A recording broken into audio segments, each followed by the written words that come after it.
Bismillahirrahmanirrahim.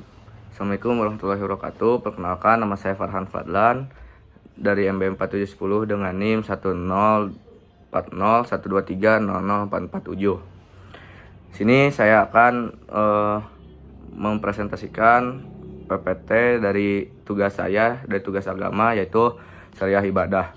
Syariah ibadah yang pertama adalah Taharah secara bahasa artinya membersihkan kotoran, baik kotoran yang berwujud maupun tak berwujud. Kemudian secara istilah taharah artinya menghilangkan hadas najis dari kotoran, menyebabkan tidak sahnya ibadah lainnya menggunakan air atau tanah yang bersih. Taharah artinya bersuci. Bersuci adalah bagian terpenting umat Islam untuk beribadah seperti sholat. Lalu macam-macam taharah, ada taharah ma'nawiyah dan taharah hissiyah. Yang taharah ma'nawiyah ini bersuci rohani, misalnya menghilangkan penyakit hati yaitu iri, dengki, dan riya. Lalu taharah hissiyah adalah bersuci jasmani atau membersihkan bagian tubuh dari yang terkena najis, seperti menggunakan air seperti wudhu, mandi wajib, serta tayamum bila dalam kondisi tidak ada air. Yang kedua, sholat. Pengertian sholat dalam bahasa Arab adalah as-sholah. Sholat menurut bahasa etimologi berarti doa, dan menurut secara terminologi para ahli fikih mengartikan secara lahir dan hakiki.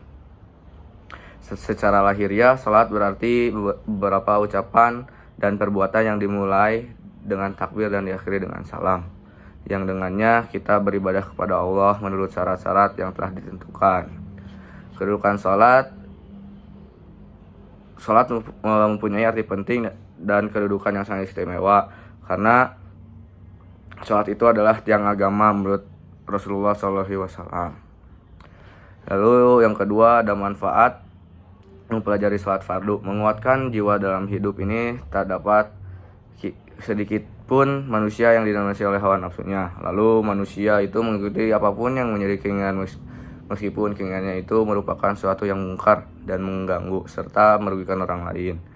Mendidik kemauan sholat, mendidik seseorang untuk memiliki kemauan yang sungguh-sungguh dalam kebaikan, meskipun untuk melaksanakannya terhalang berbagai kendala. Sholat yang baik akan membuat seseorang terus mempertahankan keinginannya yang baik, meskipun peluang untuk menyimpangnya begitu besar.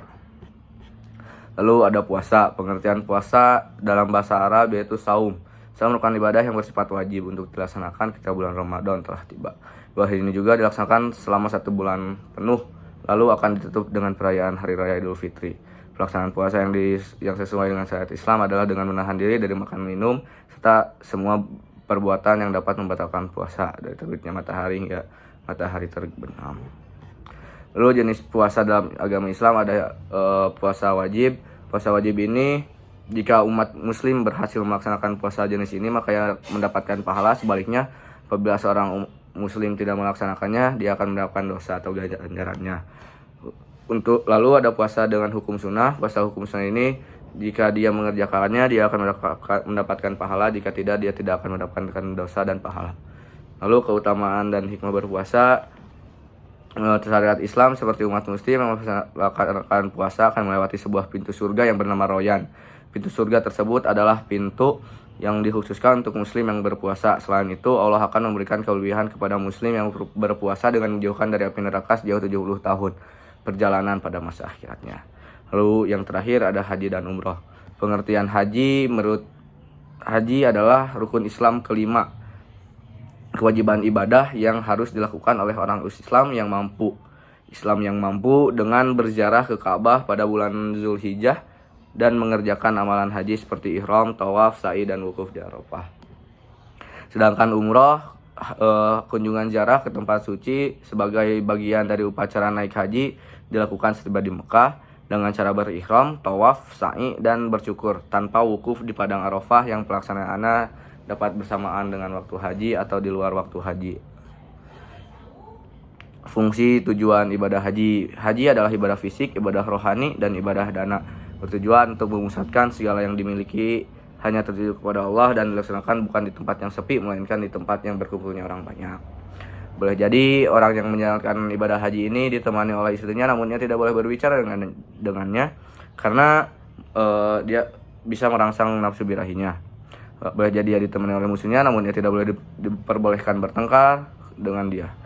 Ini semua dimaksudkan agar ia dapat mengalami rohani yang tinggi, bukan sekedar pengalaman rohani yang berpetapa yang memutuskan hubungan dengan dunia luar, dan bukan pula pengalaman rohani orang yang menjalankan ibadah di pojokan yang sepi, melainkan pengalaman rohani yang orang yang tinggal di daerah keramaian yang penuh kesibukan, yang ditemani oleh istrinya, kawan-kawan, dan musuh-musuhnya, sebagai ujian menuju suatu kehidupan paripurna, yakni sehat dan bahagia fisik dan rohani di dunia dan sampai selamat di akhirat kelak. Lalu fungsi dan tujuan ibadah umrah menghilangkan kefakiran. Menurut dari Abdullah, Rasulullah SAW pernah bersabda, ikutkanlah umrah kepada haji karena keduanya menghilangkan kemiskinan dan dosa-dosa sebagaimana pembakaran menghilangkan karat pada besi emas dan perak, sementara tidak ada pahala bagi haji yang mabrur kecuali surga. Hadis riwayat An-Nasai, Tirmizi, Ahmad. Lalu yang kedua, menjadi tamu Allah. Keutamaan umrah selanjutnya adalah mendapatkan ketenangan hati karena telah menjadi tamu Allah. Ibadah umrah akan membuat hati Anda terasa tenang karena hidup jauh lebih tentram. Keutamaan umrah ini juga memberikan wujud kekayaan dalam hati dan membuat seseorang menjadi lebih sadar. Yang ketiga, pahala salat berkali-kali lipat. Karena diterangkan dalam hadis yang menerangkan bahwa salat di Masjidil Haram ini lebih utama dari 100.000 salat di masjid lainnya. Ini karena selama rangkaian ibadah umrah lebih banyak salat, karena waktu umrah itu kita juga akan salat di Masjidil Haram, dan salat di Masjidil Haram itu lebih baik dari 100.000 salat di masjid lainnya. Terima kasih, saya Farhan Fadlan, pamit undur diri. Assalamualaikum warahmatullahi wabarakatuh.